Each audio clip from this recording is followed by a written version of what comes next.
Hello everyone, my name is Josh, and the claim I'm responding to is that increased domestic usage of our military would reduce crime levels.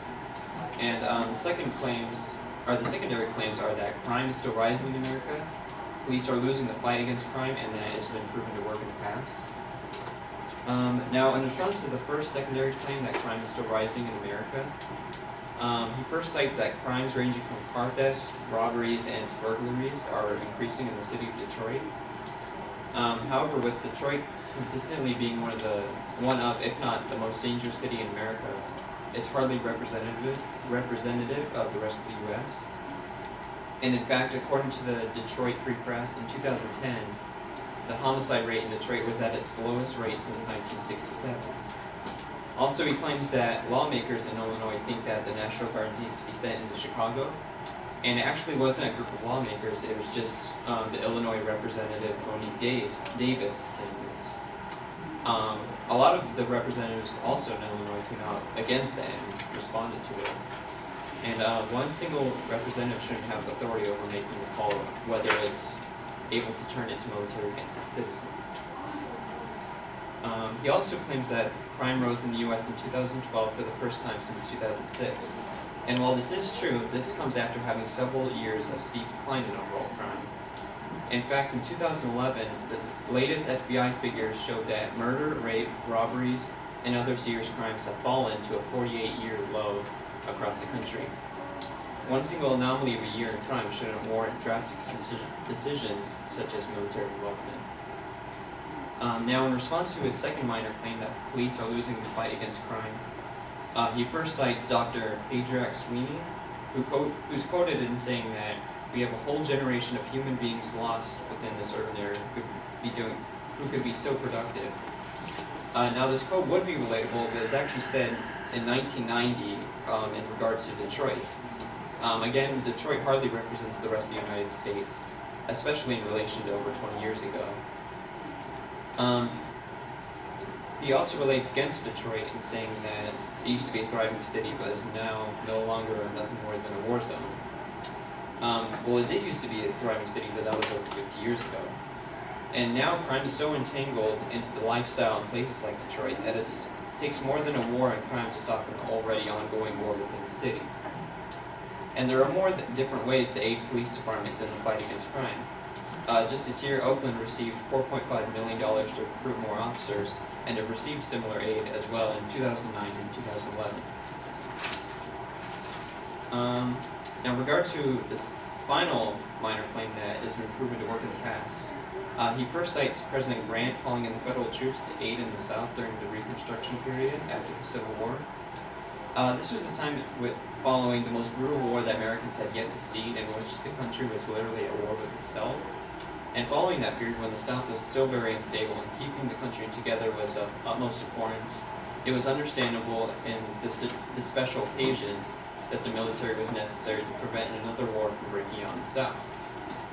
This unique period from over 130 years ago hardly relates to this time period, where the likelihood of a civil war or something similar happening is non-existent. In fact, following the Reconstruction period, the Posse Comitatus Act was passed, which limits the power of the federal government to enforce state laws. He also cites when Eisenhower had to deploy the State National Guard in order to allow the first black students into high school in Little Rock, Arkansas. This occasion really has nothing to do with crimes such as homicide or burglaries, and is instead a special occasion, which relates to an exception in the Posse Comitatus Act, which allows the president to call upon the National Guard only when state authorities are unwilling to suppress anything in their state. This scenario relates very little to our time period, where state authorities are more than willing to fight with the crime in their states. He also notes in 2007 when the Brazilian government launched a plan to combat crime in the poorest neighborhoods of Brazil and Rio de Janeiro. However, this year murder rates have soared in the city of Rio up to 38% in just the past 12 months. The number of robberies on public transport in Rio has almost doubled, from 345 in August last year to 629, while muggings rose 37%. This shows that while military intervention may provide a temporary solution, over time it's simply not effective. And so in conclusion, increased domestic usage of our military would not reduce crime levels, and a lot of the data is speculative and overall does not relate to the main problem. Thank you for my time.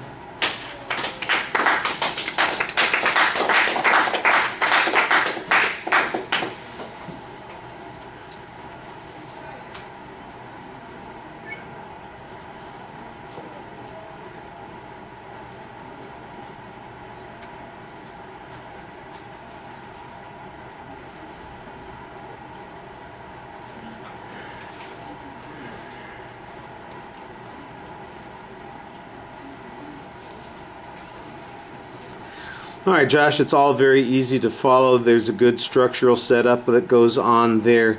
You challenged the premise of Detroit being a good example to be inductively reasoning from. I thought that you gave a pretty good explanation of that. There was a little bit of an interesting piece of information about the homicide rate in Detroit. That's a little bit confusing. If it's the lowest it's been since 1967, then that really seems to run contrary to both your visualization of Detroit and the advocate's visualization of Detroit. So I'm not exactly sure in the long run how that helps your position.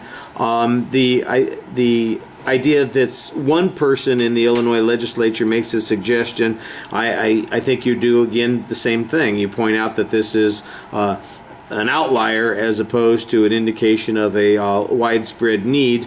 Plus, I thought that you had a good explanation about, in general, what's going on with the crime rate. We've had a 1-year increase in some crimes, but the 48-year decline in crimes has been pretty substantial, and I thought that that was a good, reasonable challenge to the reasoning that the advocate's using. The transition to the second point was also very clear. Once again, this is kind of interesting. You're using the advocate's evidence, which comes from 23 years ago, as a way of suggesting that perhaps it's not really particularly timely.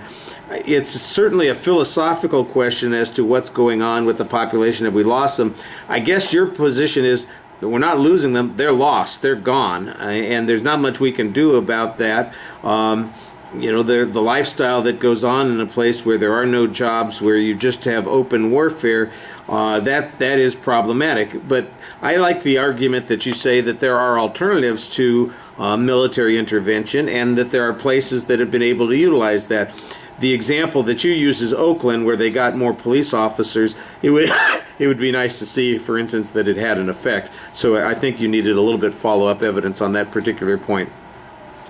And then on the third point, I think you go after the concept of using the military in order to do this from a couple of interesting points. You've got a legitimate criticism of the posse comitatus rule. You explain how the Eisenhower example doesn't really apply to what the advocate's talking about here.